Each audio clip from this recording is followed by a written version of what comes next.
Señor, una vez más te agradecemos y te queremos encomendar a ti este tiempo. Gracias que nos permites buscarte, orar. Señor, ayúdanos a usar este tiempo de la manera más sabia, Señor. Y gracias una vez más por quien tú eres, por tu infinita bondad, misericordia, Padre, tu amor. Enséñanos, te pedimos en el nombre de tu Hijo amado Jesús. Amén. Acabamos Génesis 35, la clase pasada, y habíamos terminado de ver las vidas de Isaac y Jacob, ¿no? Y vimos muchas cosas, vimos mucha carnalidad, vimos competencia, mentira, favoritismo de los padres a los hijos y las consecuencias que eso trajo. Mucha carnalidad. Vimos también cómo Isaac, un hombre que estuvo dispuesto en su juventud a dar su vida por el Señor, no estaba actuando de la manera más conveniente. Y vimos muchas consecuencias. Vimos lo que pasó entre Jacob y Esaú, su reconciliación. Y el capítulo, bien importante, en el capítulo 35, ¿qué esposa de Jacob muere? Raquel, bien importante para lo que vamos a ver hoy. El capítulo 36 aparentemente, bueno, no tiene mucho que ver, es la genealogía de Esaú, ¿no? El cual es Edom, como dice el mismo versículo 1. Vamos a leer del versículo 1. Estas son las generaciones de Esaú, el cual es Edom. Esaú tomó sus mujeres de las hijas de Canaán, a Ada, hija de Elón, Eteo, a Olibama, hija de Aná, hijo de Zibeón, Ebeo. Tomó mujeres de las hijas de Canaán. ¿Qué tipo de gente eran los cananeos? Paganos, ¿no es cierto? Totalmente alejados de Dios. Y va a haber consecuencias en el mismo pueblo de Edom. Versículo 3. Y a Basemat, hija de Ismael, hermana de Nebaiot. Ada dio a luz a Esaú, a Elifaz, a Esaú, a Elifaz y a Basemat, dio luz a Reuel. Marquen o apunten el nombre de Elifaz si quieren.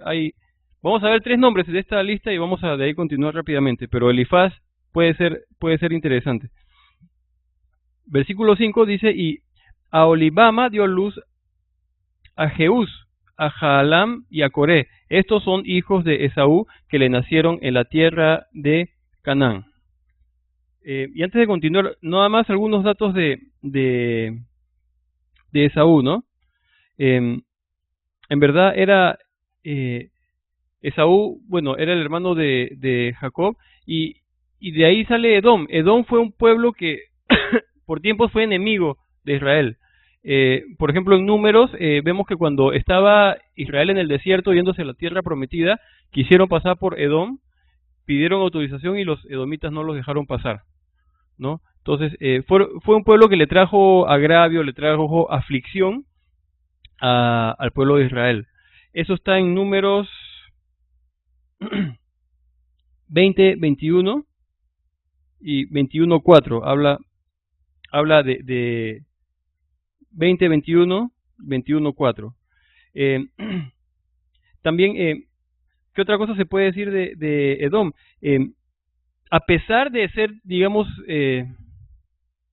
de tropiezo, ¿no? y de fastidio para Israel en varias ocasiones, Dios en Deuteronomio 23:7 manda a Israel a cuidar a Edom, porque dice, no harás daño a Edom porque es tu hermano, ¿no? Dios incluso lo considera así porque son descendientes al final de Abraham también.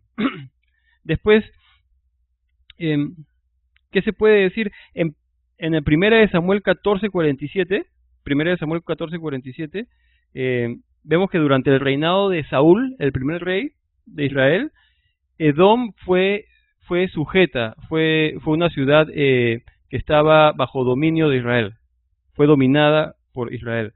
Pero en Segunda de Reyes 8, versículos 16 al 22, durante el rey Joram, vemos que se independizó, que fue un estado independiente. Otro tropiezo, ¿no? para Israel fue su rey Herodes el Grande. Herodes el Grande era un edomita. Herodes el Grande fue aquel rey Herodes que estaba en el poder cuando nace el Señor Jesús. cuando nace y manda a matar a los niños, cuando se ve amenazado su reino, ese rey era Herodes, Herodes el Grande. Y Herodes el Grande era edomita, no era realmente judío, ¿no? Y vemos también cómo hubo consecuencias, ¿no?, de ese rey, que fue un rey títere puesto por los romanos, ¿no? En lo que es hoy día Jordania, es al norte de Israel, es donde se ubicaron los edomitas. Está hoy día la ciudad de Petra, ¿no?, que es una ciudad hecha, formada en una roca, ¿no?, en unas rocas montañosas que, en realidad en esa ciudad todavía se ha descubierto, existe, y durante el tiempo de la gran tribulación, los judíos van a ser perseguidos y van a ser asesinados, y muchos van a huir a Petra y se van a poder refugiar ahí, ¿no? Hay profecías en libros de diferentes profetas que hablan de Petra, esta ciudad que va a proteger a muchos judíos, ¿no?, durante la gran tribulación. En Jordania, a propósito, quizá, no sé si lo he dicho antes, todos los países árabes alrededor de Israel, todos son enemigos declarados de Israel. Todos, entre comillas, menos Jordania. El día de hoy, bueno, en el año 94, Jordania es el único país árabe que ha firmado un tratado de paz con Israel, que está vigente hasta el día de hoy. Así que si hoy día hubiera alguna calamidad, una emergencia, Jordania es el único país que va a ayudar a Israel, y es justo donde se encuentra la ciudad de Petra, ¿no?, donde estaban los edomitas. El Señor está, sí, en verdad ya está todo listo, ¿no?, para eso. En fin, entonces hay varios datos más, pero vamos a continuar con lo que pasa con los descendientes de Esaú. 7. Porque los bienes de ellos eran muchos y no podían habitar juntos, ni la tierra en donde moraban los podía sostener a causa de sus ganados. Y Esaú habitó en el monte de Seir. Esaú es Edom. Estos son los linajes de Esaú, padre de Edom, en el monte de Seir. Estos son los nombres de los hijos de Esaú. Otra vez encuentran el nombre Elifaz, hijo de Ada, mujer de Esaú; Reuel, hijo de Basemat, mujer de Esaú. Y los hijos de Elifaz fueron Temán, Omar, Sefo, Gatam y Cenaz. Y Timna fue concubina de Elifaz, hijo de Esaú, y ella le dio a luz a Amalek. Estos son los hijos de Ada, mujer de Esaú. ¿Por qué les hablé de Elifaz? ¿Cuál es otro Elifaz en la Biblia? ¿Dónde encontramos Elifaz? Encontramos a un Elifaz en el libro de Job, que es uno de los 3 amigos de Job, amigos entre comillas, que lo están reprendiendo por su falta aparente de fe y culpando su falta de fe, y que es por eso que está enfermo, ¿no?, cuando en realidad no es así. Muchos piensan que es este Elifaz. Realmente no hay manera de comprobar. Hay pastores que piensan que sí es el mismo Elifaz, hay pastores que piensan que no es. No hay pruebas. Lo interesante que vamos a ver también en unos momentos, vamos a ver a una persona, a un hombre llamado Jobab. Y Jobab, para los que creen que este es el Elifaz del libro de Job, muchos creen que Jobab es Job, ¿no?, que es Job, y sí, y que este es, y está Elifaz también. Ahora lo vamos a ver. Versículo 13. Los hijos de Reuel fueron Naat, Sera, Sama y Misa. Estos son los hijos de Basemat, mujer de Esaú. Estos fueron los hijos de Aholibama, mujer de Esaú, hija de Aná, que fue hijo de Sibeón. Ella dio luz a Jeús, Jaalam y Coré, hijos de Esaú. Estos son los jefes de entre los hijos de Esaú, hijos de Elifaz, primogénito de Esaú, los jefes Temán, Omar, Sefo, Cenaz, Coré, Gatam y Amalek. Estos son los jefes de Elifaz en la tierra de Edom. Estos fueron los hijos de Ada. Amalek es el otro nombre importante que vamos a sacar de aquí. Es el último nombre que vamos a ver de esta genealogía. Pero de Amalek viene el pueblo de los amalecitas. Los amalecitas, notables enemigos de Israel. Enemigos, sí, declarados de Israel, ¿no? Les voy a dar unos versículos de referencia en Éxodo 17, del 8 al 16. Éxodo 17, 8 al 16, Deuteronomio 25, 17 al 19, 25, 17 al 19, Primera de Samuel 15, versículos 1 al 8. Grandes enemigos de Israel, los amalecitas. Otra vez Éxodo 17, 8, 16, Deuteronomio 25, 17 al 19 y Primera de Samuel 15, 1 al 8. Entonces los amalecitas, aparecen en este momento. Este es su patriarca, se puede decir. Versículo 17. Y estos son los hijos de Reuel, hijo de Esaú, los jefes Naat, Sera, Sama y Misa. Estos son los jefes de la línea de Reuel en la tierra de Edom. Estos hijos vienen de Basemat, mujer de Esaú. Y estos son los hijos de Aholibama, mujer de Esaú, los jefes Jeús, Jaalam y Coré. Estos fueron los jefes que salieron de Aholibama, mujer de Esaú, hija de Aná. Estos pues son los hijos de Esaú y sus jefes. Él es Edom. Estos son los hijos de Seir, Oreo, moradores de aquella tierra, Lotán, Sobal, Sibeón, Aná, Discón, Eser y Disán. Estos son los jefes de los Oreos, hijos de Seir en la tierra de Edom. Y los hijos de Lotán fueron Ori y Emam, y Timna fue hermana de Lotán. Los hijos de Sobal fueron Albán, Manaat, Ebal, Sefo y Onam. Y los hijos de Sibeón fueron Aja y Aná. Este Aná es el que descubrió manantiales en el desierto cuando apacentaba los asnos de Sibeón su padre. Los hijos de Aná fueron Disón y Aholibama, hija de Aná. Estos fueron los hijos de Disón, Emdán, Esbán, Itrán y Querán. Estos fueron los hijos de Eser, Bilán, Saabán y Acán. Estos fueron los hijos de Disán, Uz y Arán. Estos fueron los jefes de los Oreos, los jefes Lotán, Sobal, Sibeón y Aná. Disón, Eser y Disán. Estos fueron los jefes de los Oreos por sus mandos en la tierra de Seir. Y los reyes que reinaron en la tierra de Edom antes que reinase rey sobre los hijos de Israel fueron estos. Bela, hijo de Beor, reinó en Edom, y el nombre de su ciudad fue Dinaba. Murió Bela y reinó en su lugar Jobab, hijo de Sera de Bosra. Este es el Jobab, el que se piensa que es Job. Al menos hay muchos cristianos que piensan que es Job, porque está Jobab, está Elifaz, que aparecen en el libro de Job, y no sabemos si es cierto en verdad, ¿no? Pero si en el caso de que sí fuera, el libro de Job estaría ubicado en esta época de la historia, ¿no? El libro de Job se piensa que es el libro más antiguo de la Biblia, ¿no? Que fue escrito muy anteriormente a cualquier otro libro, ¿no? Si fue Moisés el que terminó de compilar los libros del Pentateuco, Génesis hasta Deuteronomio, se piensa que el libro de Job es de esa época, pero incluso más antiguo, ¿no? No se sabe si es, no le estoy diciendo que sí es. Muchos piensan que sí. Ustedes pueden investigar por su cuenta también. Es algo que se cree. Versículo 34. Murió Jobab y en su lugar reinó Usam de tierra de Temán. Murió Usam y reinó en su lugar Hadad, hijo de Bedad, el que derrotó a Madián en el campo de Moab, y el nombre de su ciudad fue Avit. Murió Hadad y en su lugar reinó Samla de Masreca. Murió Samla y reinó en su lugar Saúl de Rehobot junto al Éufrates. Murió Saúl y en lugar suyo reinó Baal Anán, hijo de Acbor. Antes de terminar, estamos llegando al final del capítulo. No era un pueblo que en verdad seguía a Dios por varias cosas que se ven en la historia. Pero una de las evidencias, aquí pueden ver un rey descendiente de Esaú, que se llamaba Baal Anán, un nombre relacionado con el ídolo Baal, ¿no? Entonces era realmente gente que no seguía a Dios, ¿no? Y murió Baal Anán, hijo de Acbor, y reinó Adar en lugar suyo, y el nombre de su ciudad fue Pau, y el nombre de su mujer Mehetabel, hija de Matred, hija de Mesaab.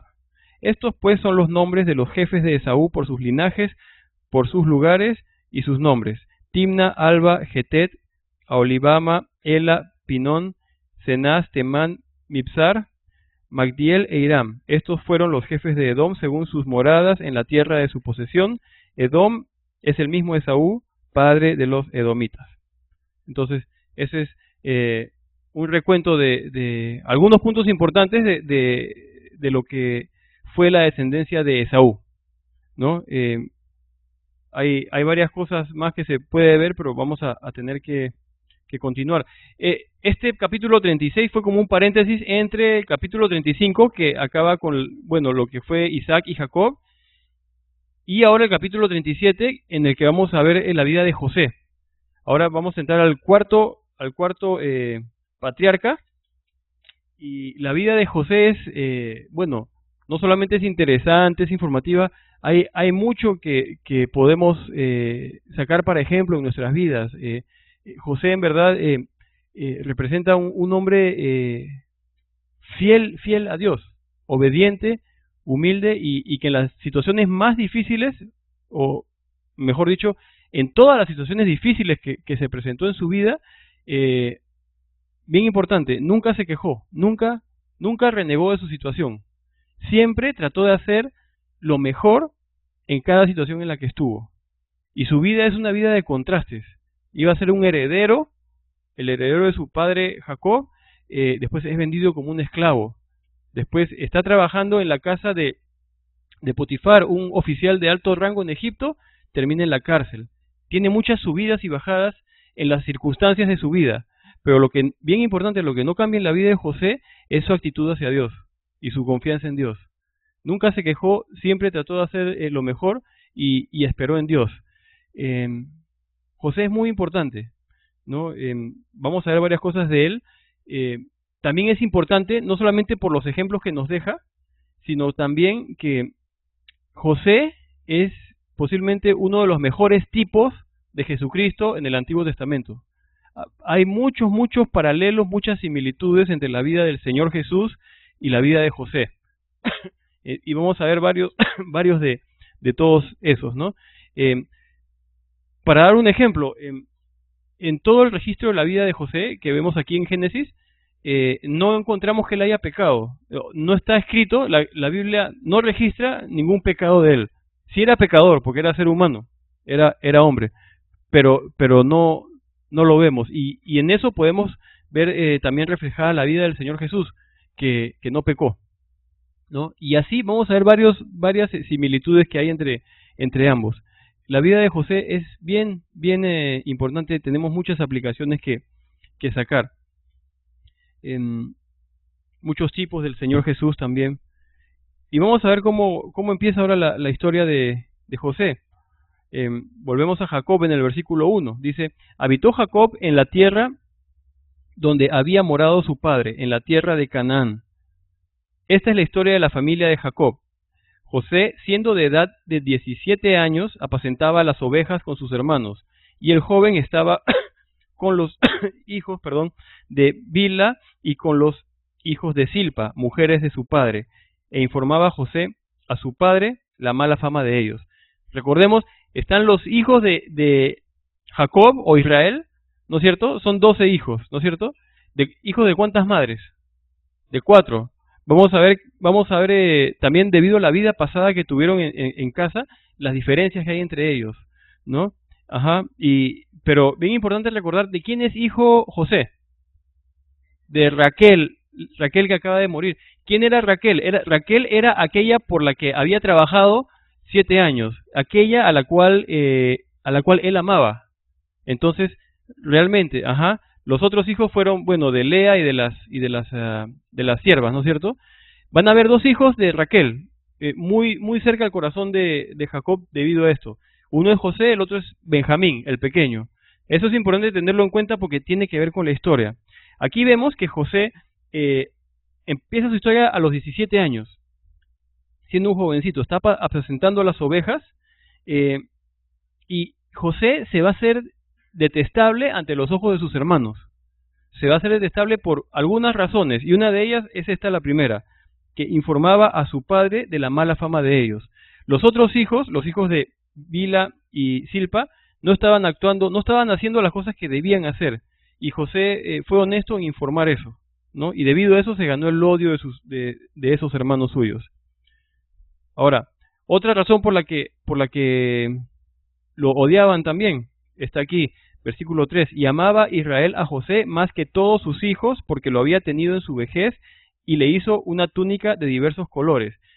¿Recuerdan quién era el favorito de Jacob? ¿Era el favorito de quién cuando él era hijo? De la mamá, y Esaú del papá, y habían esas rivalidades, y uno pensaría que este hombre aprendió de sus errores, pero aquí vemos que está cometiendo el mismo error de hacer favoritismo entre los hijos y hacérselo notar. Aquí dice que amaba a José más que a todos sus hijos. Entonces, era otra razón por la que lo odiaban los otros hermanos, ¿no? Y una tercera razón, le hizo una túnica de diversos colores. La túnica de diversos colores en la cultura judía representaba, o digamos, la iba a llevar puesta aquel que iba a ser el heredero de todo. Generalmente era el mayor, el primogénito, ¿no? Hubiera sido Rubén, pero Rubén también ya le falló a su padre y, debido al favoritismo que tiene Jacob, le va a dar Jacob la túnica a José, ¿no? Entonces, él está diciendo, con esa túnica, él va a heredar todo. Y los hermanos tienen un odio creciente hacia él. Y lo vemos en el versículo 4. Y viendo sus hermanos que su padre lo amaba más que a todos sus hermanos, le aborrecían y no podían hablarle pacíficamente.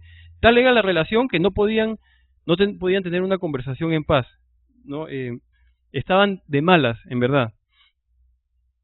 Y aquí viene la cuarta razón por la que se va a hacer detestable a sus hermanos.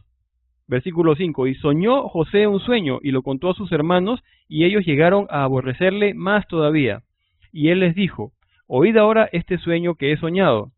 He aquí que atábamos manojos en medio del campo, y he aquí que mi manojo se levantaba y estaba derecho, y que vuestros manojos estaban alrededor y se inclinaban al mío. Le respondieron sus hermanos: ¿reinarás tú sobre nosotros, o señorearás sobre nosotros? Y le aborrecieron aún más a causa de sus sueños y sus palabras. Lo aborrecieron aún más. Versículo 9. Soñó aún otro sueño, y lo contó a sus hermanos, diciendo: he aquí que he soñado otro sueño, y he aquí que el sol y la luna y 11 estrellas se inclinaban a mí. Y lo contó a su padre y a sus hermanos, y su padre le reprendió, y le dijo: ¿qué sueño es este que soñaste? ¿Acaso vendremos yo y tu madre y tus hermanos a postrarnos en tierra ante ti? Ojo que su madre ya está muerta, ¿no? Está hablando muy posiblemente de una de las siervas que ha tomado el lugar como su madre, ¿no? Para criarlo, ¿no?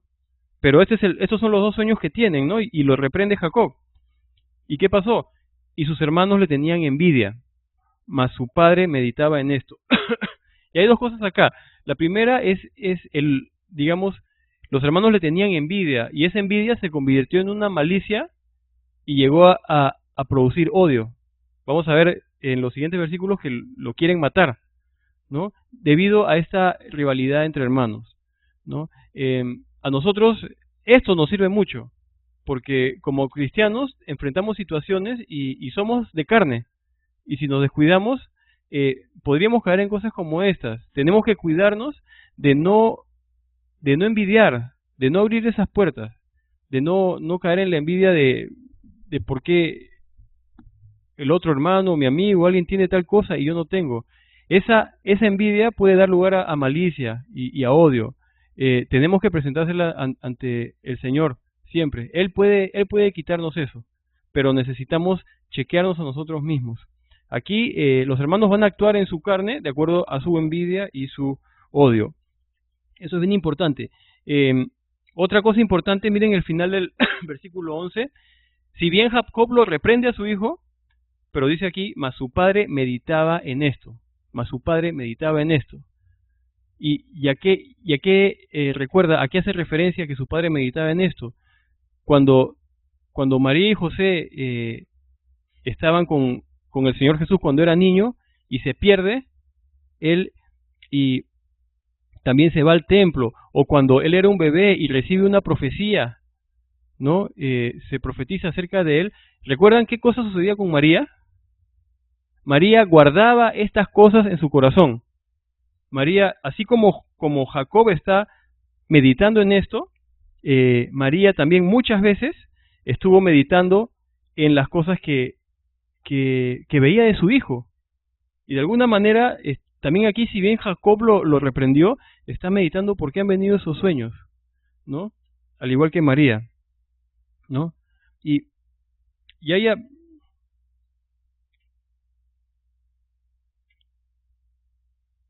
aquí hay varios versículos.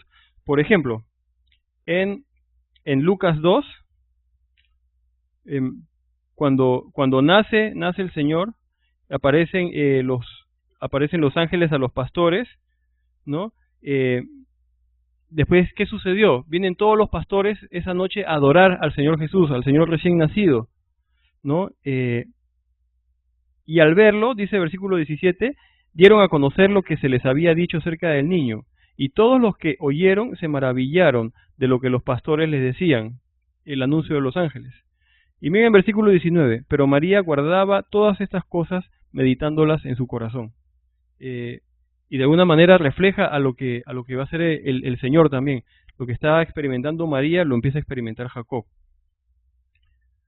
Pero sus hermanos lo odian, ¿no es cierto? Entonces en el versículo 12 vemos, después fueron sus hermanos a apacentar las ovejas de su padre en Siquem, y dijo Israel a José, tus hermanos apacientan las ovejas en Siquem, ven y te enviaré a ellos, y él respondió, heme aquí.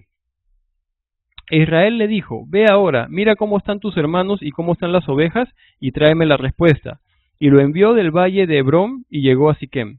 Y lo halló un hombre andando él errante por el campo, y le preguntó a aquel hombre, diciendo, ¿qué buscas? José respondió, busco a mis hermanos, te ruego que me muestres dónde están apacentando. Aquel hombre respondió, ya se han ido de aquí, y yo les oí decir, vamos a Dotán. Entonces José fue tras de sus hermanos y los halló en Dotán. Cuando ellos lo vieron de lejos, antes que llegara cerca de ellos, conspiraron contra él para matarle. Ya antes que llegara empiezan a conspirar para asesinarlo. Y dijeron el uno al otro, he aquí viene el soñador, ¿no? Se están burlando de él, diciendo, él es el que tiene los sueños, ahí viene el soñador. Ahora pues venid y matémosle y echémosle en una cisterna y diremos, alguna mala bestia lo devoró y veremos qué será de sus sueños. Cuando Rubén oyó esto, lo libró de sus manos y dijo, no lo matemos.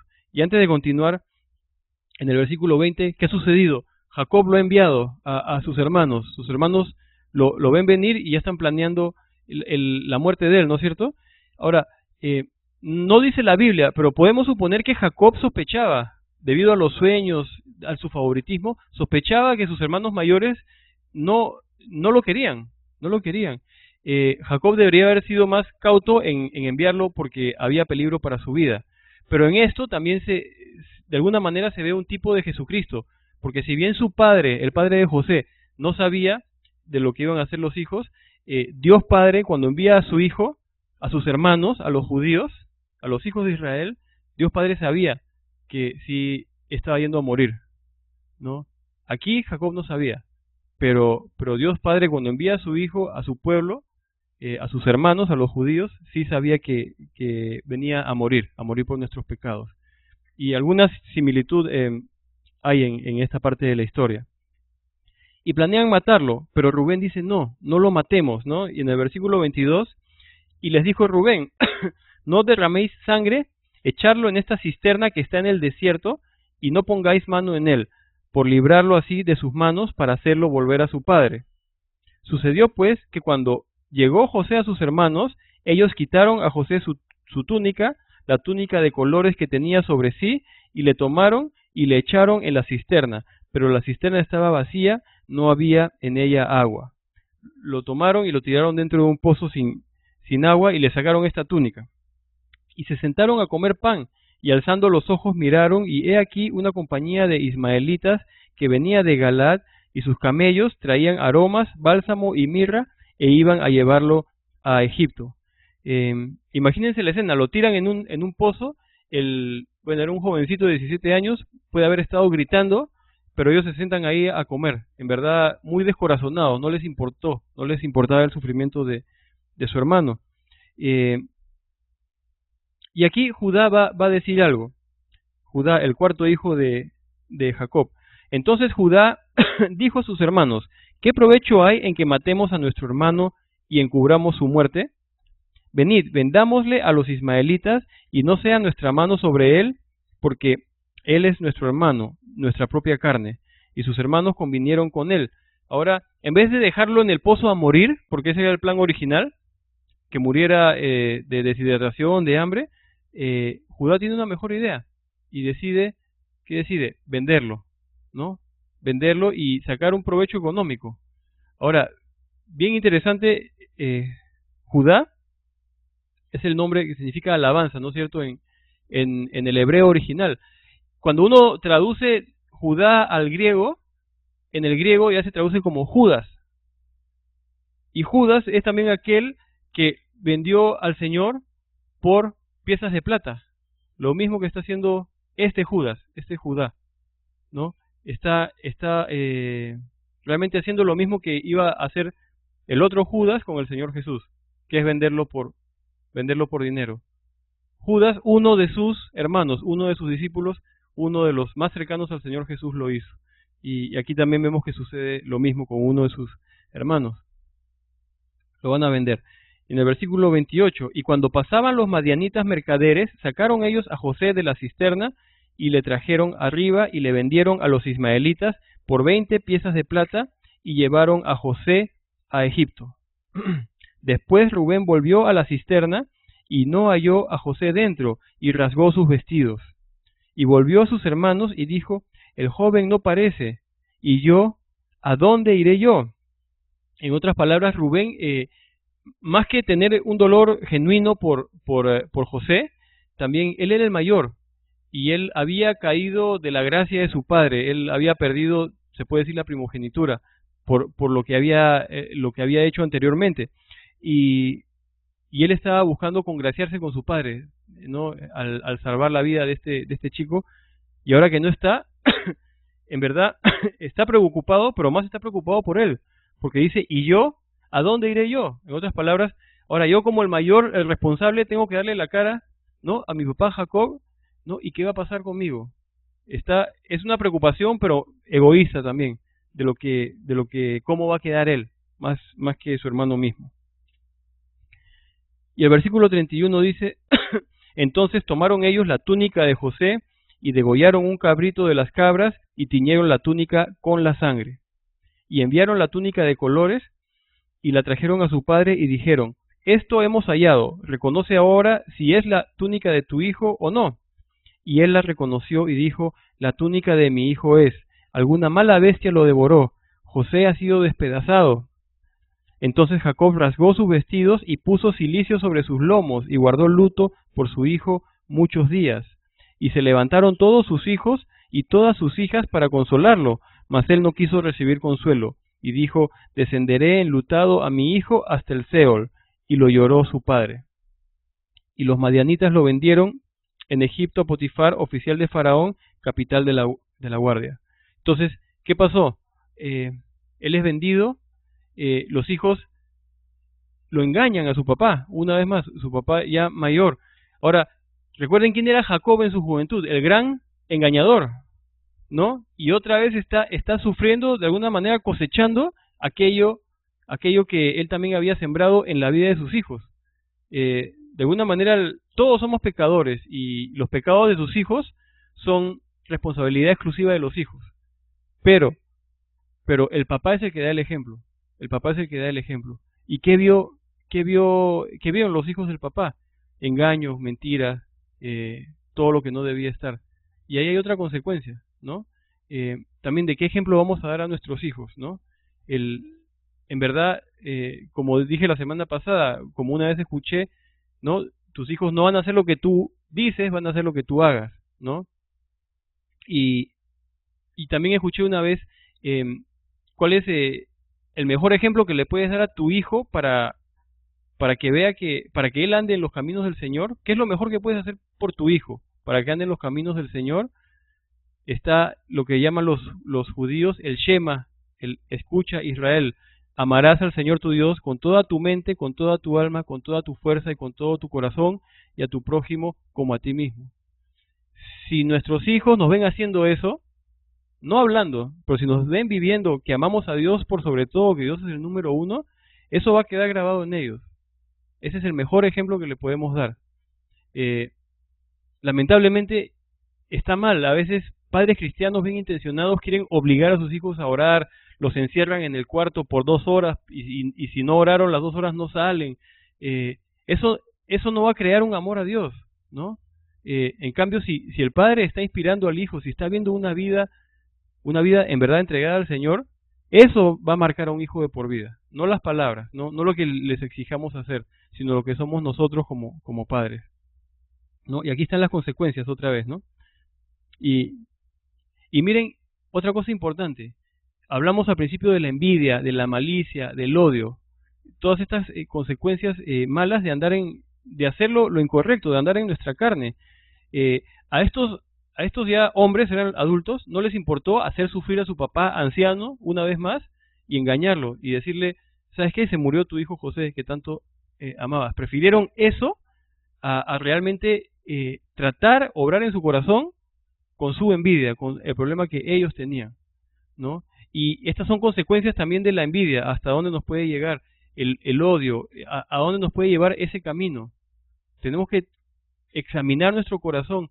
David es en el Salmos 26, si no me equivoco, le dice al Señor, examina mi corazón, tú examina mi corazón, ¿no? Y muéstrame qué hay, y si hay iniquidad, y cámbiame, ¿no? Y ese es el camino para nosotros también.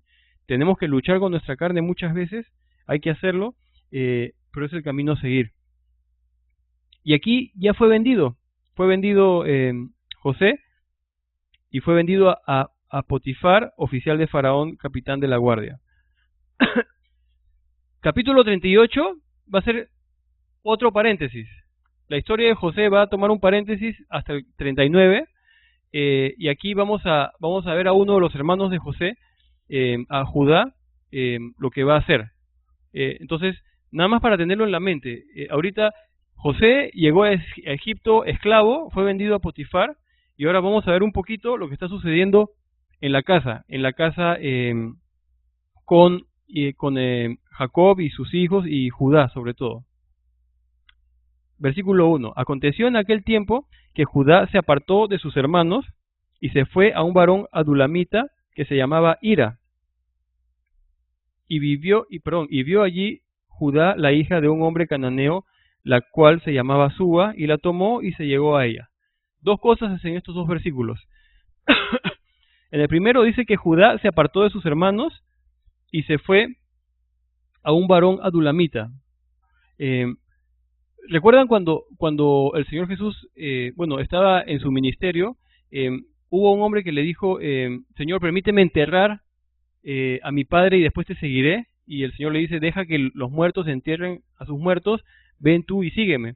El papá de ese hombre en la historia no estaba muerto realmente, físicamente, en ese momento. Lo que estaba queriendo decir esa persona, ese joven, estaba diciendo, Señor, déjame quedarme en casa de mi padre hasta que muera, lo entierro y después te sigo. Y el Señor le estaba diciendo, no, la prioridad es, pues, seguirlo a él, ¿no?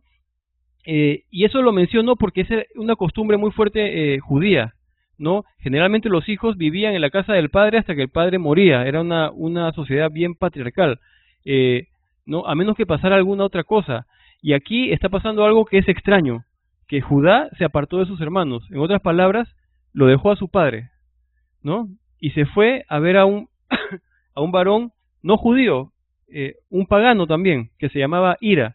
Y es más, y el versículo 2 dice que se casa Judá ¿con quién? Con la hija de un hombre cananeo pagano, otra vez. Entonces, ¿qué pasó con Judá? ¿Qué pasó? Lo que se piensa es que Judá se llenó de culpa. Se llenó de culpa por lo que había pasado. Recuerden cómo terminó en el capítulo anterior, cómo termina Jacob. Todos sus hijos y hijas consolándolo y él no quiere recibir consolación. Está destrozado, un hombre mayor. Y él decide irse. Decide, no quiero ver eso, me voy, ¿no? Tenía culpa. Y eso es bueno tener culpa como cristianos. Porque cuando hay culpa, cuando hemos hecho en verdad algo malo, está bien, el Señor nos está diciendo que nos está llamando a ponernos a cuenta con Él. Si en verdad hemos hecho algo malo y la culpa no es un engaño del diablo, ni si no es una culpa genuina por algo que hemos hecho, es bueno tener culpa, porque nos lleva a reconciliarnos con el Señor, ¿no? Y el Señor siempre nos espera. Ahora, el error de Judá es que si él tenía esta culpa, en vez de entregársela al Señor, ¿qué está haciendo? Primero está queriendo huir. Segundo, está huyendo al mundo. Se está yendo de su gente. Y tercero, se está metiendo con una mujer que es pagana. Está tratando de ahogar sus culpas en el mundo, fuera de Dios. Y como nosotros sabemos, fuera del Señor es imposible quitarnos el peso de la culpa. Es imposible. No, solamente el Señor nos puede levantar, se puede llevar las culpas que llevamos de antes. Y esto puede representar muchas cosas para la vida de la gente. Mucha gente buscando, como dicen, ahogar las penas, se mete en alcohol, en drogas, para ya no pensar de lo que han hecho, ¿no? Cuando el Señor dice más bien, si hay culpa, si estás rojo como la nieve, ven y te hago blanco como, perdón, rojo como la grama, te hago blanco como la nieve. El Señor quiere perdonarnos. Si tenemos culpa, es algo que puede ser bueno, si es genuina, pero la cosa es qué haces con tu culpa. Entrégasela al Señor, no al mundo. El mundo no te la va a quitar. Y aquí está haciendo esto Judá. Se casó Judá con una cananea, y versículo 3 dice, y ella concibió y dio a luz un hijo, y llamó su nombre Er. Concibió otra vez y dio a luz un hijo, y llamó su nombre Onán. Y volvió a concebir y dio a luz un hijo, y llamó su nombre Sela, y estaba en Kesib cuando lo dio a luz. 3 hijos hombres tuvo Judá. Después Judá tomó mujer para su primogénito Er, la cual se llamaba Tamar. Y Er, el primogénito de Judá, fue malo ante los ojos de Jehová, y le quitó Jehová la vida. No nos dice la Biblia cuál es el pecado de Er, pero fue un hombre que en verdad desagradó a Dios, y el Señor le quitó la vida. Su vida no era agradable ante los ojos de Dios. Pero este hombre va a dejar una viuda, a Tamar, ¿no? Y vamos a ver aquí una práctica que en el ya cuando Dios saca a Israel de Egipto se va a establecer en ley, que es la ley del levirato, ¿no? La ley del levirato que está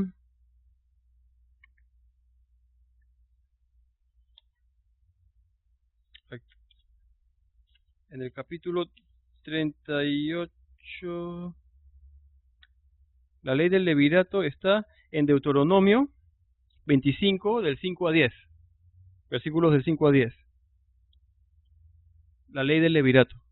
¿Qué significa la ley del levirato? Sí la conocemos, ¿no? Un hombre casado con una mujer, el hombre muere, el hermano debía tomar el lugar y debía casarse con la viuda, ¿no? ¿Para qué era esa ley? Para que no se perdiera el nombre del hermano muerto, pero bien interesante, también esa ley era para proteger a la viuda. En una sociedad sociedades tan machistas como en esa época, una viuda hubiera sido presa fácil de cualquier crimen, incluso, ¿no? Entonces, para protección de la viuda y para que no pierda sus pertenencias y tenga una casa, entonces el hermano del marido muerto se casaba con ella, ¿no? Ese es el caso que sucede en el libro de Ruth. Cuando ustedes leen el libro de Ruth, que son cinco capítulos nada más, también Ruth es una mujer moabita, una gentil, ¿no? Que enviuda, ¿no? Y al final Boaz es el que termina cumpliendo esta ley del levirato y casándose con ella también, ¿no? Y también es una imagen de Boaz, un hombre judío, un hombre de Dios que representa a Jesús casándose con una novia gentil, ¿no? Como era, pero eso es en el libro de Ruth, ¿no? Es lo mismo que sucede, nada más les comentaba para ver lo que está pasando acá, ¿no? En el versículo 8, murió el marido de Tamar, y noten el versículo 8, entonces Judá dijo a Onán, llégate a la mujer de tu hermano y despósate con ella, y levanta descendencia a tu hermano. Eso es lo que iba a hacer la ley del levirato. Y sabiendo Onán que la descendencia no había de ser suya, sucedía que cuando se llegaba a la mujer de su hermano, vertía en tierra por no dar descendencia a su hermano.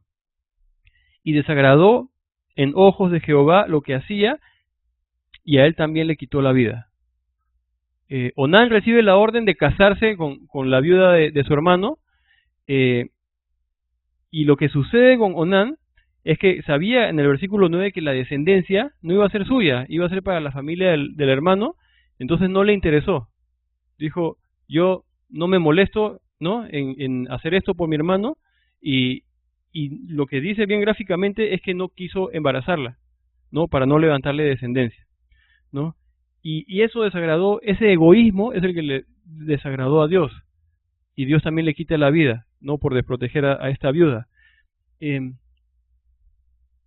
No tenemos mucho tiempo, pero Pero este pasaje a veces se puede aplicar de una manera equivocada, ¿no? Porque muchos piensan que, primero, piensan que Dios lo mata porque Dios está en contra del control de la natalidad. Eso es lo que alguna gente enseña. Mucha gente, como Onán no quiso embarazar a Tamar, ¿no? Hay gente que enseña, que dice que Dios lo mató porque él estaba practicando cierto control de la natalidad. Y eso no es así, ¿no? Lo del control de la natalidad, es algo que cada uno puede orar y decidir. Una base bíblica para el control de la natalidad, lo que algunos pastores creen, por ejemplo, es que Dios creó en 6 días. Y después no es que ya no podía crear más, Dios podía haberse seguido creando por muchos días más, pero dijo, hasta aquí es suficiente, ¿no? Y dejó ya la creación. Y de la misma manera, muchos toman eso como un modelo. Una pareja puede decidir tener cierta cantidad de hijos y después decir, ya no, ¿no? No porque no puedan tener más hijos, sino porque ya decidieron que no. Entonces eso se tiene que dar dentro de la pareja en oración, buscando al Señor. Y el Señor va a guiar. La Biblia, no lo busquen en la Biblia porque no lo van a encontrar. Pero eso es, digamos, una mala interpretación de Onán, ¿no? Que por eso fue muerto. Y la segunda mala interpretación se enseña que esto habla que Dios lo mató porque él estaba practicando la masturbación, ¿no? Y también es una mentira, ¿no? No es eso lo que enseña este pasaje, ¿no? Nada de eso sucedió, pero seguramente a lo mejor han escuchado algo así. Claro, el onanismo, ajá. Pero lo que está sucediendo aquí es el egoísmo de Onán que Dios está juzgando. Es bien claro, cuando hay temas así no claros, el mismo contexto nos da la respuesta. Y nosotros por nuestro contexto vemos que lo que sucedió, como dice el versículo 9, es que sabiendo que la descendencia no iba a ser suya, no quiso que esta mujer quedara embarazada de él. Entonces fue una cuestión de egoísmo de corazón. Pasa por ahí y no por ninguna otra cosa. Y Dios le quita la vida. El versículo 11, y Judá dijo a Tamar, su nuera, quédate viuda en casa de tu padre, hasta que crezca Sela mi hijo, porque dijo, no sea que muera él también como sus hermanos, y se fue Tamar y estuvo en casa de su padre. A Judá tenía 3 hijos hombres, ya se le murieron 2, ¿no? Debido a esta mujer, ¿no? Y le queda un hijo menor, ¿no? Y el padre no quiere que muera. Entonces le dice a Tamar, regresa a la casa de tu padre y vive ahí, y cuando crezca, ¿no? Quizás ya él se puede casar contigo. Pero el pensamiento en su corazón es, no sea que muera él también como sus hermanos, ¿no? En otras palabras así, no quiero que mi hijo se meta, no, esta mujer me va a matar a mis 3 hijos. Mejor no, ¿no? Era el pensamiento de su corazón, ¿no? Versículo 12 dice, pasaron muchos días y murió la hija de Súa, mujer de Judá. Después Judá se consoló y subía a los trasquiladores de sus ovejas a Timnat, él y su amigo Hira el adulamita. Y fue dado aviso a Tamar diciendo, he aquí tu suegro sube a Timnat a trasquilar sus ovejas. Se ha quedado Judá viudo y está en el negocio de las ovejas. Dice que han pasado muchos días, ha pasado un buen tiempo y no la ha mandado a llamar a ella. En otras palabras, ella está pensando también, este hombre no me quiere entregar pues a su hijo, ¿no? En verdad me dijo que me fuera y ya no me va a volver a buscar. Y ella toma como quien dice cartas en el asunto y toma una decisión.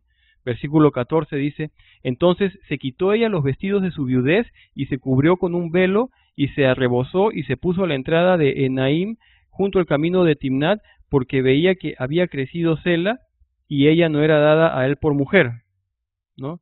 Y había crecido Sela. Y la vio Judá y la tuvo por ramera porque ella había cubierto su rostro. Y se apartó del camino hacia ella y le dijo, déjame ahora llegarme a ti, pues no sabía que era su nuera, y ella dijo, ¿qué me darás por llegarte a mí? Él respondió, yo te enviaré del ganado un cabrito de las cabras, y ella dijo, dame una prenda hasta que lo envíes.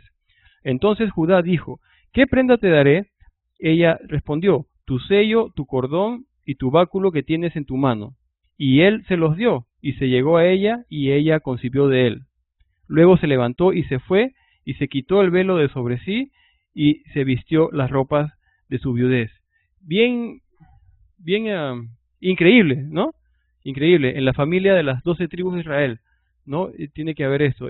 Al final se disfraza de ramera y bueno, y es el mismo Judá que la embaraza, ¿no? Ella tomó la decisión de hacer este engaño. Otra vez noten los engaños, ¿no? No solamente hay promiscuidad, sino hay engaño. Versículo 20. Y Judá envió el cabrito de las cabras por medio de su amigo el adulamita, para que éste recibiese la prenda de la mujer, pero no la halló. Y preguntó a los hombres de aquel lugar, diciendo, ¿dónde está la ramera de Enaim junto al camino? Y ellos le dijeron, no ha estado aquí ramera alguna. Entonces él se volvió a Judá y dijo, no la he hallado. Y también los hombres del lugar dijeron, aquí no ha estado ramera. Y Judá dijo, tómeselo para sí, para que no seamos menospreciados. He aquí, yo he enviado este cabrito y tú no la hallaste, ¿no? En otras palabras, mandó a su amigo, no encontraron a esta mujer y como nadie sabe que había ramera en esa zona, al final está diciendo, bueno, que se lo quede para que no tengamos mala fama, porque si me ven buscando una ramera se van a dar cuenta de lo que he hecho. Entonces cesa su búsqueda, ¿no? Y versículo 24, sucedió que al cabo de unos 3 meses fue dado aviso a Judá diciendo, Tamar, tu nuera, ha fornicado, y ciertamente está encinta a causa de las fornicaciones. Y Judá dijo, sacadla y sea quemada, inmediatamente, ¿no? Y otra vez, lección bien importante, ¿no? Es el mismo pecado que hay en nuestra vida, nosotros tenemos la tendencia a mirarlo, a ser suaves, a justificarnos, pero fue por esto, Dios me conoce. Pero cuando vemos el mismo pecado en la vida de la otra persona, inmediatamente señalamos con el dedo, ¿no? Y aquí está diciendo, sea quemada, ¿no? Y cuando él ha cometido el mismo pecado, él es el que le había pagado, ¿no? Piensen en la historia de David con Betsabé, y cuando viene el profeta Natán y le cuenta esa historia, ¿qué dice David? Le dice, ese hombre debe ser muerto, ¿no? Y Natán le dice, ese hombre eres tú, ¿no? Y a veces, y es así con nosotros, ¿no? Cuando somos nosotros, no, pero Dios es misericordioso, pero cuando es el otro, señalamos muy, muy fuertemente, ¿no? Y como dicen, cuando tenemos un dedo señalando el pecado de otro, hay 3 dedos señalándonos a nosotros de regreso. Así que cuidado con juzgar, ¿no? El que dice la Biblia en el Nuevo Testamento que el que piensa estar firme, mire que no caiga, ¿no? No somos fuertes, ninguno está libre de pecar, ¿no? Siendo cristianos, ¿no? Y de pecados que consideraríamos grandes, ¿no? También dice en Gálatas Pablo, ¿no? Que si un hermano ha caído, nosotros que somos espirituales, hay que restaurarlo con espíritu de mansedumbre, ¿no? Tenemos que aprender a no juzgar, ¿no? Y ayudar al hermano que ha caído, porque nuestra condición es igual. Somos todos pecadores, estamos todos en el mismo saco. Pero aquí muy, muy firme Judá, ¿no? Que sea quemada. Y el versículo 25, pero ella, cuando la sacaban, envió a decir a su suegro, del varón cuyas son estas cosas, estoy encinta. También dijo, mira ahora de quién son estas cosas, el sello, el cordón y el báculo. Entonces,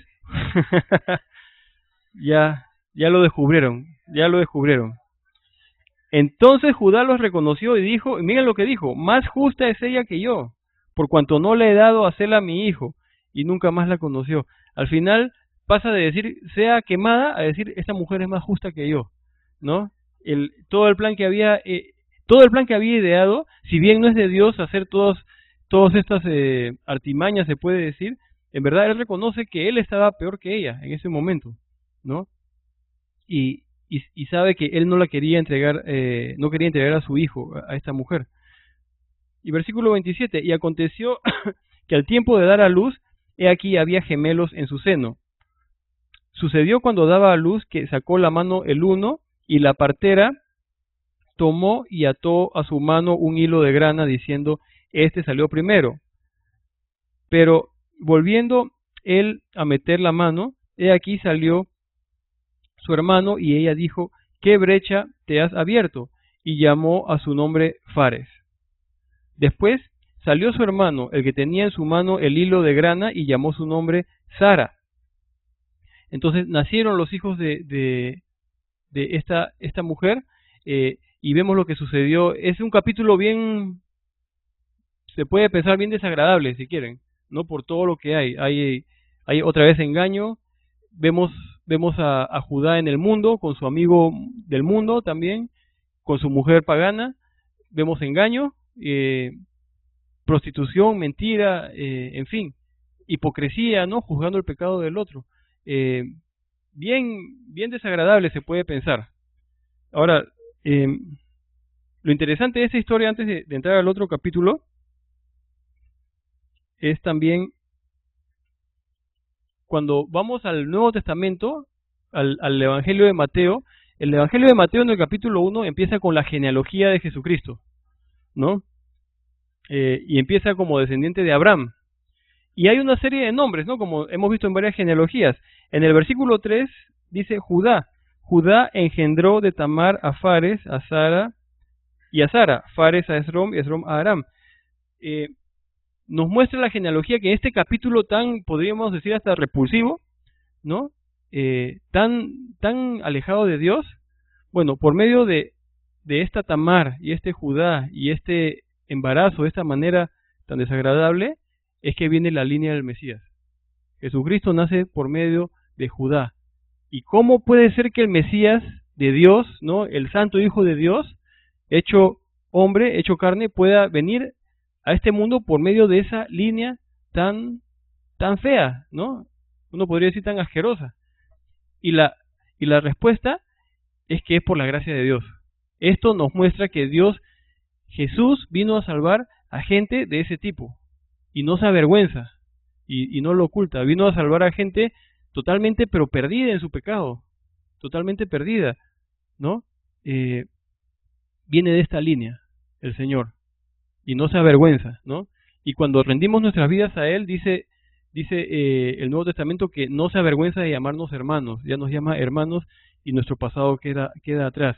Pero es en verdad impresionante, ¿no? Lo que sucede con Judá, y cómo es que el mismo Señor Jesús viene por medio de esa línea, ¿no? Nos muestra mucho de la gracia de Dios.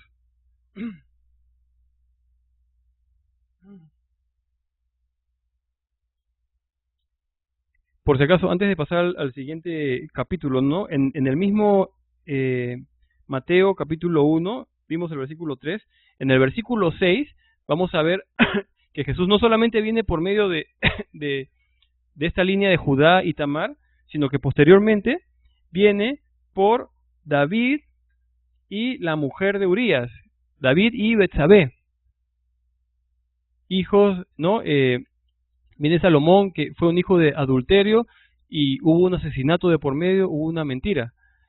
Por medio de esa línea, al final iba a venir el Salvador del mundo, ¿no? Otra vez nos muestra, el Señor conoce nuestra condición, sabe lo bajo que somos, ¿no? Y a esa gente, como ellos y como nosotros, es que vino a salvar. Y ahora sí volvemos a José, ¿no? En el capítulo 39. ¿No? Y en este capítulo vamos a encontrarlo a José, ¿no? Trabajando con Potifar, muy bendecido, y vamos a ver que José va a enfrentar tentación sexual, muy fuerte para el ser humano, ¿no? Y él va a tomar una decisión con respecto a eso. Y en eso también vamos a ver que no pecó, que es un ejemplo de Jesucristo. Pero antes de eso, en Primera de Timoteo, capítulo 4, en Primera de Timoteo 4, también Pablo le va a estar dando instrucciones a un joven pastor, a Timoteo, ¿no? Con respecto a cómo conducirse, a las cosas que tenía que hacer. Entonces, Primera de Timoteo 4, versículos 12 al 16, va a decir cosas bien interesantes. Miren: ninguno tenga en poco tu juventud, sino sé ejemplo a los creyentes en palabra, conducta, amor, espíritu, fe y pureza. Entre tanto que voy, ocúpate en la lectura, la exhortación y la enseñanza. No descuides el don que hay en ti, que te fue dado mediante profecía con la imposición de las manos del presbiterio. Ocúpate en estas cosas, permanece en ellas, para que tu aprovechamiento sea manifiesto a todos. Ten cuidado de ti mismo y de la doctrina, persiste en ello, pues haciendo esto te salvarás a ti mismo y a los que te oyen. Dice muchas cosas aquí que no tenemos tiempo de ver en detalle, pero solamente en versículo 12, su juventud no tiene que ser ningún impedimento, pero le dice que sea ejemplo. ¿Que sea ejemplo en qué? Que sea ejemplo en palabra, en lo que habla, en conducta, no solamente en lo que habla, sino su estilo de vida, que está reflejando, ¿no? En amor, ¿no? Un hombre que esté, si está en comunión con Dios, que pueda vivir el amor de Dios y mostrarlo. Ejemplo en amor, en espíritu, justamente estar en comunión con el Señor, ser ejemplo de ser un hombre espiritual, en fe, ser ejemplo en fe, estar creyendo en Dios siempre, y en pureza, y en pureza. Es lo que le dice, entre otras cosas, es Pablo a Timoteo. Es un ejemplo para nosotros, y es una doctrina que la vemos en la vida de José. Ahora, de muchas maneras. Vamos a ver qué sucede con José en este capítulo. Versículo 1 dice, llevado pues José a Egipto, Potifar, oficial de Faraón, capital de la guardia, varón egipcio, lo compró de los ismaelitas que lo habían llevado allá. Mas Jehová estaba con José, y fue varón próspero, y estaba en la casa de su amo el egipcio. Estaba en la casa de Potifar, era un esclavo, pero dice el versículo 2, algo que hace toda la diferencia, mas Jehová estaba con José. Jehová estaba con José. Y es bien importante porque después vamos a tener que ir rápido, pero José es un esclavo, sus circunstancias son malas, es esclavo en una familia, en una nación extranjera. Su misma familia lo ha abandonado. Y este hombre podría haber tirado la toalla, como se dice, es decir, y Dios, yo servía a Dios y ahora me pasa esto, ¿y por qué? ¿No? Y abandonarlo todo. Pero no, este hombre siguió adelante, ¿no? Y Jehová estaba con él. Si Dios está con nosotros, como una vez escuché, Dios y tú ya son mayoría. Dios y tú ya son mayoría. No importa dónde estés ni qué nos esté pasando, no importa. Pero si Dios está con nosotros, ya es suficiente para cualquier cosa, ¿no? Para soportar cualquier cosa que nos toque vivir, ¿no? Necesitamos basar nuestra fe en verdad, no en circunstancias. Hoy día, quizá no sabemos cuántos acá están o muy contentos, o felices, o preocupados, pero digamos que estamos todos bien, salimos a la calle y pueden empezar los problemas inmediatamente, ¿no? ¿Y qué va a pasar? Vamos a perder la fe porque algo en verdad nos confundió. No importa dónde estemos, lo importante es lo que somos. Eso es lo importante. Y si estamos en comunión con Dios, dice el Nuevo Testamento que nos acerquemos a Dios y Él se acercará a nosotros. Si Dios está con nosotros, podemos pasar lo que sea. Y es lo que pasaba con José. Mas Jehová estaba con José. Versículo 3. Y vio su amo que Jehová estaba con él, y que todo lo que él hacía, Jehová lo hacía prosperar en su mano, ¿no? Potifar no es creyente, pero Potifar vio algo, vio que Jehová estaba con él, y que porque Jehová estaba con él, prosperaba en todo lo que hacía. José, en su tiempo de esclavitud, en este momento es un hombre de testimonio, es un hombre al que podíamos mirar y podías decir, ese hombre es diferente, ese hombre es recto, ese hombre es santo, ese hombre está andando con Dios. Y Potifar lo notó, y notó que venía prosperidad con eso, ¿no? Ahora, para nosotros, una vez más, nos sirve recordar, ¿se puede decir eso de nosotros?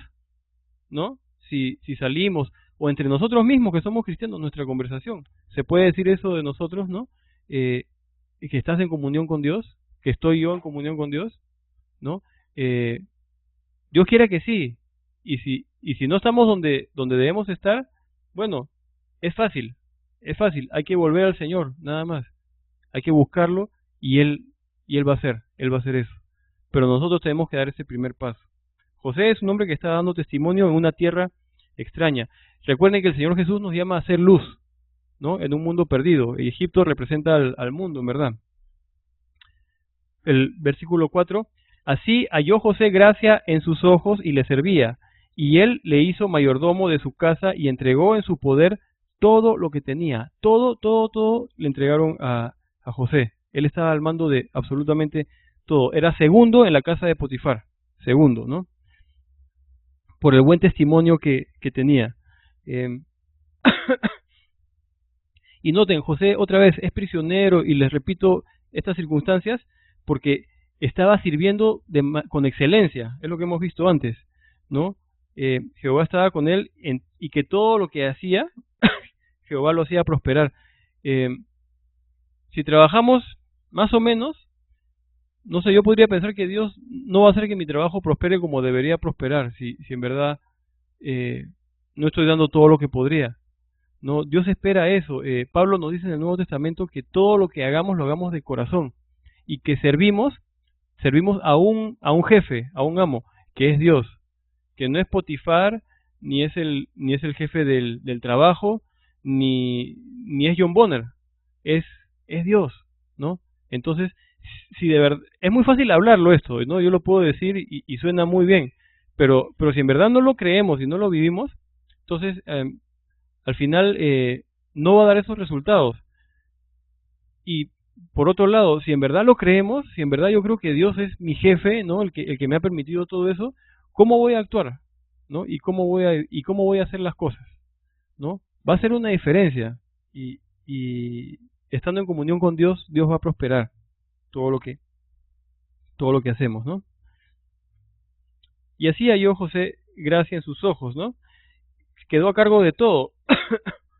Versículo 5, y aconteció que desde cuando le dio el encargo de su casa y de todo lo que tenía, Jehová bendijo la casa del egipcio a causa de José, y la bendición de Jehová estaba sobre todo lo que tenía, así en casa como en el campo. Estaba todo siendo bendecido.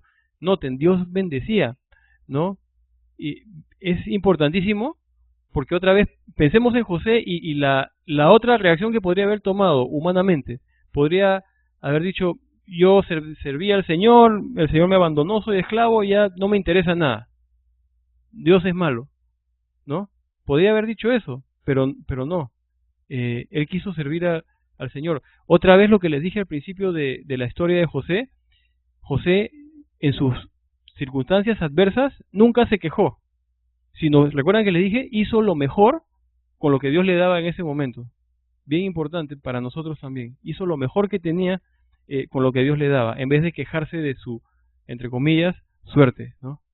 Dios sabe por qué hace las cosas, y de seguro José no entiende por qué está viviendo eso, pero no nos toca entender a veces, no podemos ver, ¿no? Dios es el que al final, cuando Él quiera, nos va a mostrar.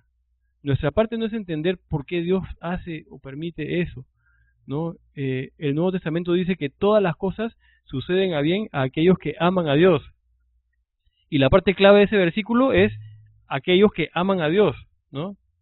Si amas a Dios y si yo amo a Dios, ¿no? En verdad, ¿vamos a renegar o vamos a confiar, aunque no entendamos? ¿Qué vamos a hacer? ¿No? Y en verdad, Dios es un Dios digno de confianza. A veces no entendemos. José no entendía, pero confió en el Señor y siguió adelante. Versículo 6, y dejó todo lo que tenía en mano de José, y con él no se preocupaba de cosa alguna, sino del pan que comía. Era José de hermoso semblante y bella presencia. No se preocupaba de nada, si le iba a robar, si le iba a faltar. Cuando uno lee esto, me hace pensar cómo, ¿no? Qué bueno sería que hablaran así de mí, ¿no? Que hablaran así de cada uno de nosotros, los cristianos. Esa es una de nuestras metas, ¿no? José dio un testimonio no por lo que hablaba, necesariamente, sino por lo que vivía. Versículo 7. Aconteció después de esto que la mujer de su amo puso sus ojos en José y dijo: duerme conmigo. Y él no quiso, y dijo a la mujer de su amo: He aquí que mi señor no se preocupa conmigo de lo que hay en casa y ha puesto en mi mano todo lo que tiene. No hay otro mayor que yo en esta casa y ninguna cosa me ha reservado sino a ti, por cuanto tú eres su mujer. ¿Cómo pues haría yo este grande mal y pecaría contra Dios? Y acá tenemos que pararnos otra vez. Eh, lo primero en el versículo 8 que vemos es que no quiso. Él tomó la decisión. Dijo, no. Yo digo no. ¿No? Y cuando muchas veces, en verdad, cuando decidimos pecar, justamente decidimos nosotros. No es que, no es que nos han empujado. Nosotros somos los que decidimos pecar. ¿No? Y, y José dice aquí varias cosas. Dice que él no va a pecar primero por la confianza que tiene su amo, ¿no? Que su amo tiene de él, ¿no es cierto? Que su amo confía en todo, ¿no? Pero más importante, dice al final del versículo 9, ¿cómo pues haría yo este grande mal y pecaría contra Dios? La segunda, bueno, la principal razón por la que José no quiere pecar es porque no quiere ofender a su Dios, ¿no? Y eso es lo principal. Más allá de cuidar la reputación, la integridad, de saber que está mal, lo que, digamos, el motor que guía a José a decir que no, es justamente, es decir, no, esto yo sé que no le agrada a Dios y no lo voy a hacer, porque amo a Dios y porque lo amo, no quiero ofenderlo, ¿no? Y hay muchas lecciones ahí. En primer lugar, que cada vez que pecamos, pecamos contra Dios, ¿no? Si, si de repente, no sé, yo me acerco ahora a alguien y empiezo a maltratar, a pegar, a insultar a alguien, ¿no? Yo sé que está mal, estoy actuando mal contra esta persona, pero en verdad no estoy pecando contra esa persona, nada más, sí la estoy hiriendo, estoy pecando contra Dios, ¿no? Igual, ¿no? Si yo decido irme, no sé, a una bodega y tengo la oportunidad de robarme un chocolate y nadie me ve, ¿no? No estoy pecando contra la dueña de la bodega, estoy pecando contra Dios. El pecado siempre es dirigido, es en contra de Dios. Por eso cuando David pecó con Betsabé y se arrepintió, escribió el Salmo 51 y ¿qué dijo? ¿No? Contra ti solo he pecado, contra ti solo he pecado. Y por eso también que nuestra necesidad de confesar nuestros pecados, no a un hombre, sino a Dios, porque el pecado ha sido en contra de Él, ¿no? Si yo ofendí a una persona sentada acá, no tengo por qué irme a una persona que está allá y decirle, oye, yo pequé contra ella. Tengo que ir directamente a la persona ofendida. Y cada vez que pecamos, ofendemos a Dios. Entonces, eso es bien importante. Lo segundo bien importante es que él está negándose ese placer por no ofender a Dios y justamente el motor de esto, el corazón de esto es su amor a Dios, su amor a Dios. Nosotros podemos hacer muchas buenas obras para Dios con diferentes motivaciones, ¿no? Si estuviéramos en esta situación podríamos decir también, no, yo sé que está mal, en fin, pero cuando estamos en comunión con Dios, como José estamos en comunión con Dios, y en verdad hemos sido tocados por Él y estamos llenos en verdad de su espíritu y de su amor, ¿no? Eso es lo principal, eso es lo principal para no pecar contra Él. El Señor Jesús dijo, si me amáis, guardad mis mandamientos. Este es mi mandamiento, ¿no? Que os améis unos a otros, ¿no? La base de la obediencia para un cristiano tiene que ser el amor. Si obedecemos a Dios, bueno, gloria a Él siempre, pero tenemos que, perdón, que llegar a hacerlo con un corazón porque amamos a Dios, no porque nomás sé que está mal, ¿no? Sino es porque amo a Dios que decido no ofenderlo. Y es algo que dice el Señor Jesús, ¿no? Realmente, si me amáis, guardad mis mandamientos. El amor se demuestra no por un sentir nada más, sino en verdad, por lo que hacemos o no hacemos para el Señor. Y ahora la gran pregunta, ¿cómo hago yo para amar a Dios? ¿Cómo hago cuando no siento amor? ¿Cómo hago? ¿Qué tengo que hacer? ¿No? Y lo que nos queda, si queremos ser llenos del amor de Dios, de ese amor que nos va a decir, yo no quiero ofender al Señor, si vamos a llegar a ese punto en nuestra vida, es fácil, solamente tenemos que pasar tiempo delante de Él. Leer la Biblia es básico, pero tan básico como leer la Biblia es orar y pasar tiempo en oración. Y es estar delante del Señor en oración en su presencia, que Él nos va a dar de su espíritu, nos va a dar de su poder para decir no al pecado y para querer decirle no al pecado. Es bien importante que el Señor nos toque y nos llene por medio de su palabra, pero también por medio de la oración. Pasar tiempo con Él. Podemos contestarnos privadamente cada uno de nosotros. ¿Cuánto tiempo pasamos delante del Señor? ¿No? Al día o a la semana. Ahí podemos ver también si estamos fuertes o débiles. A veces decimos, wow, tengo estas pruebas y todo, pero ¿y cuánto tiempo he estado orando? 5 minutos al día, ¿no? Y voy a estar débil, ¿no? Pero tenemos que darle tiempo a nuestra relación con Dios. Así como le damos tiempo a la relación con el esposo, con la mamá, con la hija, a Dios tenemos que darle nuestro tiempo también. Y Él se va a encargar de transformarnos y darnos no solo el poder para decir que no, sino la motivación, el amor, ¿no? Su amor nos va a llevar a hacer eso. Y esto es donde está José también. José no quiere hacer esto porque no quiere ofender a Dios. Y versículo 10, hablando ella a José cada día y no escuchándolo a él para acostarse al lado de ella, para estar con ella, aconteció que entró él un día en casa para hacer su oficio y no había nadie de los de la casa allí. Noten, versículo 10, esta tentación de José no fue de un día. No fue que un día se le acercó la esposa de Potifar y dijo, bueno, y le hizo la proposición. Hablando ella a José cada día, José estaba siendo acosado y tentado sistemáticamente todos los días. Tenía la tentación en su cara, estando solo. No fue cosa de un día. Es bien importante, ¿no? Y dijo que no. Cuando nosotros pasemos por esas cosas también, ¿por qué Dios también nos permite eso? Para que nos agarremos de Él también, ¿no? Él estaba, en verdad, pasando este acoso días y días y tiempo y tiempo. Versículo 12, y ella lo asió por su ropa, diciendo, duerme conmigo. Entonces él dejó su ropa en las manos de ella, y huyó y salió. Cuando vio ella que le había dejado su ropa en sus manos y había huido fuera, llamó a los de casa y les habló diciendo, mirad, nos ha traído un hebreo para que hiciese burla de nosotros. Vino él a mí para dormir conmigo, y yo di grandes voces, y viendo que yo alzaba la voz y gritaba, dejó junto a mí su ropa y huyó y salió. Y ella puso junto a sí la ropa de José hasta que vino su señor a su casa. Noten, este último acoso, estaban a solas y ella lo agarró para forzarlo, y José se ha quitado su capa y se ha ido corriendo. Eso para los ojos del mundo, sobre todo entre los hombres, pensaríamos que es una cobardía, ¿no? A un hombre en el mundo no cristiano que contara este evento diría, ¿cómo hiciste eso? Eres un cobarde, por decirlo menos, ¿no? Nosotros como cristianos es al revés. La Biblia nos dice que el avisado ve el peligro y huye. Y es sabio lo que hizo José. Estuvo tan cerca de la tentación que tomó medidas drásticas y salió corriendo. Y a veces nosotros quizá no necesariamente en tentación sexual, pero en otras áreas vamos a tener que hacer lo mismo.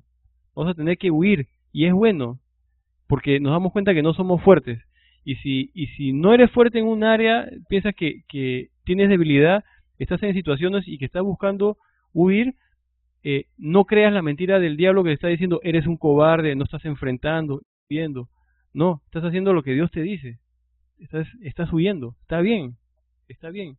Y lo que José hizo, en verdad, demuestra su amor por Dios. Y ella, ¿qué hace? Lo va a acusar con su esposo, ¿no?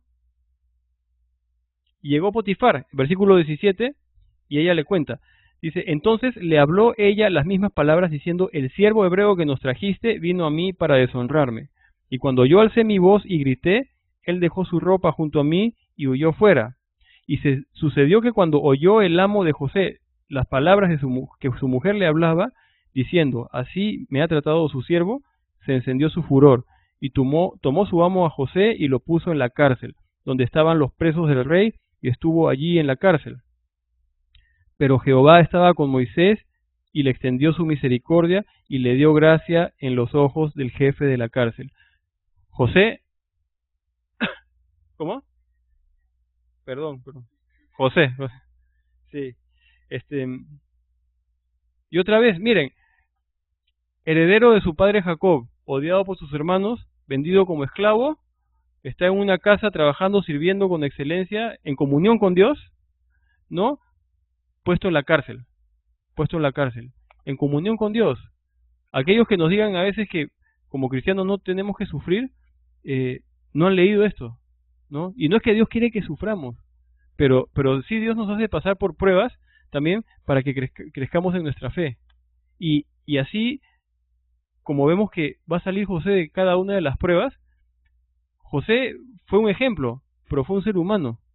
Nosotros, al enfrentar cualquier prueba, si, si permanecemos en el Señor, Él nos va a sacar. Él nos va a sacar de todas, de todas. Yo, si nos ponemos a conversar, me imagino, todos han experimentado pruebas y hasta ahora de todas el Señor nos ha librado, porque Dios es fiel, de todas, ¿no? Y es igual con José, ¿no? Ahora otra vez está en la cárcel, pero otra vez la misericordia de Dios. El versículo 21 dice que Dios estaba con José, Jehová, ¿no? Y le extendió su misericordia y le dio gracia en los ojos del jefe de la cárcel. Y el jefe de la cárcel entregó en mano de José el cuidado de todos los presos que había en aquella prisión. Todo lo que se hacía allí, él lo hacía. No necesitaba atender el jefe de la cárcel cosa alguna de las que estaban al cuidado de José, porque Jehová estaba con José y lo que él hacía, Jehová lo prosperaba. Otra vez, ¿qué vemos? Injustamente apresado, no se quejó. Dios no nos dice la Biblia que renegó contra Dios. No, se quedó callado y siguió sirviendo con honestidad, con excelencia, donde Dios lo había puesto, en vez de quejarse de su situación. Y Dios fue el que después puso las cosas en su sitio. En verdad, no solamente es que Dios puso las cosas en su sitio, nada de esta historia, nada es un error. Lo que le está pasando a José siendo hombre de Dios no es un error de Dios, no es algo malo, entre comillas. Sí fue malo para él sufrirlo y fue duro, pero Dios está haciendo algo. Dios está llevándolo a José al punto en que él va a ser el segundo hombre más importante en la principal potencia mundial, como decir, ser el vicepresidente de Estados Unidos o la Unión Europea. A ese grado va a llevar José, ¿no? Va a salvar a la familia de su padre Jacob, ¿no? Y va a hacer que haya una reconciliación y arrepentimiento. Cuando pensemos que las cosas están fuera de control, que Dios se olvidó de nosotros, tenemos que saber que Dios está en medio de todo eso obrando, lo está haciendo bien, solo que no lo podemos ver en ese momento y solamente tenemos que confiar en Él, descansar en Él, nada más. Y es lo que pasaba con José. Impresionante que ni Potifar ni el jefe de la cárcel necesitaban cuidar el trabajo de José, porque todo lo que hacía prosperaba, Jehová estaba con él. Dios quiera que puedan decir eso de nosotros, Dios quiera que pueda decir eso de mí, ¿no? Que mi jefe, quien sea, no tenga que preocuparse por mi trabajo porque sabe que lo estoy haciendo bien. Dios quiera, en verdad es un gran ejemplo a seguir.